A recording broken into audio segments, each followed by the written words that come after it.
Unit 12, page 117. Watch the lecture. Part D. Listen for details. The topic of today's class is reducing risks from natural hazards. Notice I said natural hazards, not natural disasters.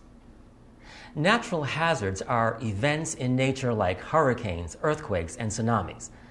We know they can be dangerous, but not all are. There are many small tsunamis and earthquakes we don't even notice, and hurricanes that just die out. By the same token, we know they can create terrible disasters in which many people die and widespread damage is sustained.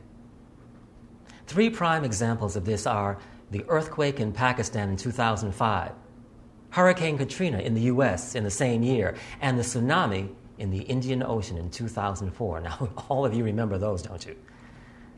Well, today we'll examine ways to reduce our risks from natural hazards so they don't become natural disasters.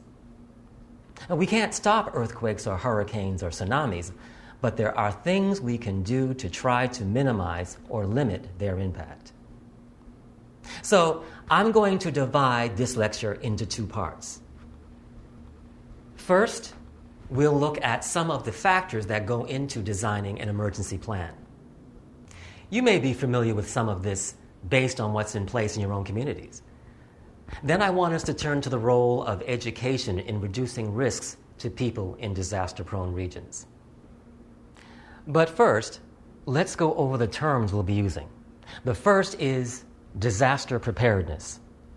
To prepare means to get ready, right? Preparedness is the state of being ready. Another term is mitigation. To mitigate means to make less severe, not as bad. We use the phrase disaster preparedness and mitigation to talk about what to do to prepare for natural disaster so that the impact will be less severe and people will suffer less. We can try to lessen or mitigate the damage so that people can quickly return to their normal lives. Now I'll present some factors involved in generating an emergency response plan. First, government officials need to identify the risks. What are the natural hazards? For example, in Japan, there are earthquakes and typhoons. In the U.S., hurricanes and fires. There are several natural hazards in every country. Second, the government needs to establish a channel of communications with scientists. Scientists must be able to share information regularly with the government as they collect data about risks. Third, government officials need to work out a process for briefing the public on what scientists tell them.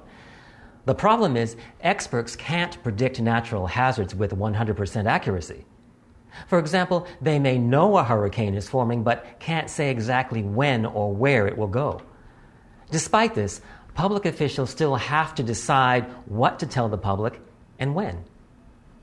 They can wait and say nothing, or they can tell people to evacuate. If they wait too long, lots of people might get hurt. But if they tell people to evacuate and then nothing happens, people may get angry. In the future, they may not cooperate. Communicating with the public is a huge challenge for officials.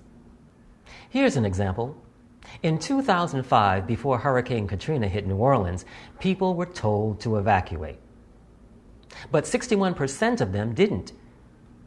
We know some stayed because they had no transportation, no choice. But of the 61% who didn't leave, 37% said they simply ignored the order to evacuate. Why? Because they didn't want to leave their homes. Scientific information doesn't do much good if it's ignored.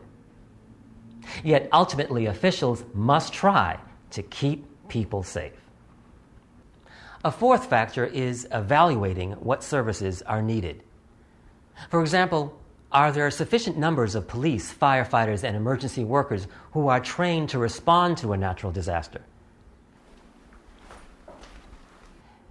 Is there a network in place for emergency workers to distribute supplies, such as bottled water, food, blankets, and medicine? Is there a way to inform the public about the emergency plan so that they know where to go and what to do before, during, and after a natural disaster? Well, related to this evaluation is the fifth and final factor: setting spending priorities. Countries have to decide whether to spend money for things they need now, like new schools and roads, or to allocate money to prepare for a natural disaster that may never happen. Now let's turn to the role of education in emergency planning. Experts agree that educating the public, especially children, about the risks is essential. Here's one way. The United Nations group UNESCO has launched an international campaign called Disaster Risk Reduction Begins at School. In turn, many schools in countries like Turkey, France, Mexico, and Cuba now have disaster preparedness and safety programs. The logic behind this UNESCO program is education will help children understand the risks where they live. They'll know specific things to do before, during, and after a natural disaster to make everyone in their communities safer. The hope is that as more children are educated, there will be fewer victims of natural disasters. For example, in Turkey, earthquakes threaten the safety of about 5 million children. So there is now an earthquake education program targeted at students countrywide. And in Cuba recently, with more school programs about hurricanes, there have been fewer hurricane victims. Now that's great news. So let's review what we've covered today.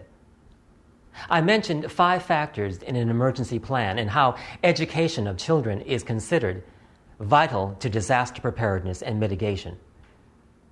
I feel a lot of hope now because so many countries see how important a good emergency plan is. Well, that's all for today. We'll see you next time.